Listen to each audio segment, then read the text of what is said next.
kenapa harus ada hari santri dan kenapa harinya itu hari santri dan tidak hari kiai. Padahal yang memproklamirkan resolusi jihad itu adalah Simbah Kiai Hasyim Asy'ari. Beliau adalah kiainya kiai. Beliau adalah Hadratus Syekh, muassis Pondok Pesantren Tebu Ireng, muassis Jam'iyah Nahdlatul Ulama. Tapi kenapa yang ada itu adalah hari santri? Kok bukan hari kiai? Tonggak daripada awal diadakannya hari santri karena semangat resolusi jihad yang terjadi pada tanggal 22 Oktober.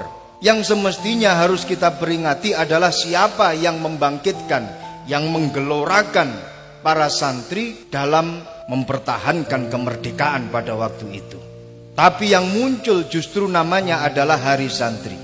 Ini menunjukkan bahwasannya setiap kiai itu pasti pernah nyantri. Dan setiap kiai dia pasti pernah menjadi santri kiainya ketika dia masih mondok di pondok pesantren. Semua kiai pasti pernah jadi santri dan dia adalah santri bagi kiainya. Yang pasti disebut sebagai hari santri ini menunjukkan bahwasannya seorang kiai ini pun juga adalah sebagai santri.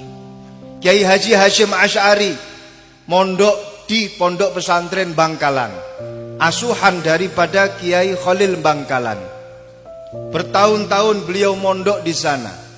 Setelah beliau mondok di Bangkalan kemudian pulang mendirikan Pondok Pesantren Tebu Ireng.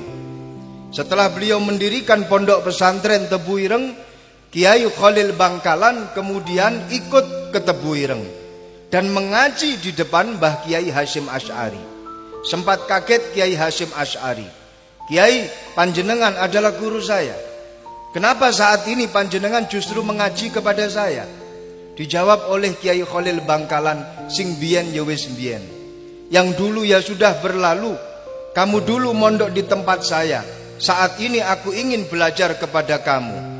Saling mencari ilmu, saling memperbanyak guru antara satu kiai dengan kiai yang satunya. Itulah tradisi para kiai zaman dahulu." Kiai Haji Abdul Karim, muassis Pondok Pesantren Lirboyo, ketika Mbah Kiai Hasyim Asy'ari mondok di Pondok Pesantren Bangkalan, Kiai Haji Abdul Karim sudah ada di Pondok Pesantren Bangkalan. Katakanlah beliau adalah kakak kelas atau senior daripada Kiai Hasyim Asy'ari.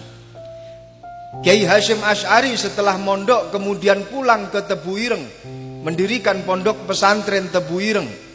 Kiai Haji Abdul Karim ketika mau pulang, beliau mampir ke rumah temannya, yaitu Kiai Hasyim Asy'ari. Mampir di Tebu Ireng, transit tidak lama, hanya 4 atau 5 tahun lamanya transit di Tebu Ireng. Kiai Haji Abdul Karim juga ikut mengaji di depan Mbah Kiai Hasyim Asy'ari. Kiai Hasyim Asy'ari ketika ada masail-masail nahwiyah, masail-masail sorfiyah, beliau tanyanya kepada Kiai Haji Abdul Karim.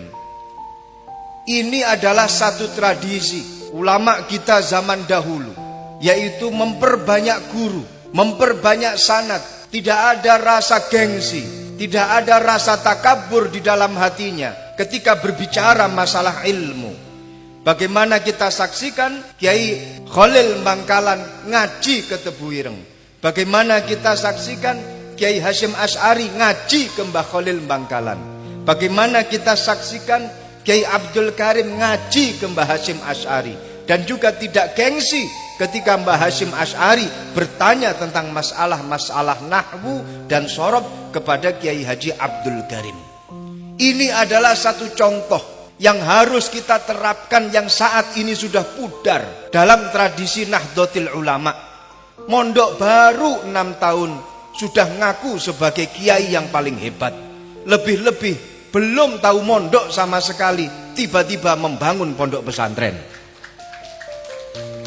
Ini namanya sudah salah kaprah. Tidak ada sanad yang jelas. Terus kemudian dia membangun pondok pesantren. Maka harus diluruskan. Sehingga jangan sampai tradisi ini lemah. Jangan sampai tradisi ini pudar.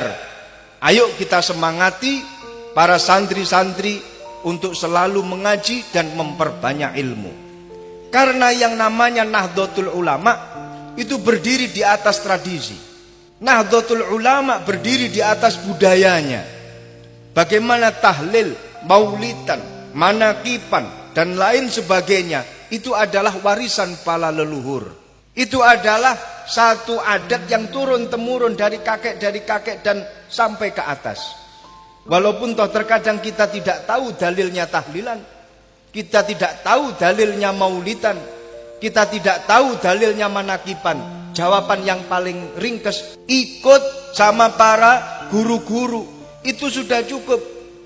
Mbah Kiai Hasyim Asy'ari menegaskan di dalam kitab Risalatu Ahli Sunnah wal Jamaah, ketika ada satu adat dan berlangsung begitu lama, mulai dari kakeknya, dari kakeknya lagi turun-temurun dilaksanakan oleh para keturunan-keturunannya, dilakukan oleh para santri-santrinya, maka itu sudah cukup sebagai dalil, maka itu sudah cukup dinamakan sebagai perilaku yang sudah berlandaskan dalil. Tahlilan, manakiban, maulidan, ketika kita ditanya mana dalilnya, dalilnya sudah ada sejak dari dulu, dari kakek-kakek kita. Kalau kamu tidak percaya, matilah terlebih dahulu, tanya kepada kakek kami. Cukup.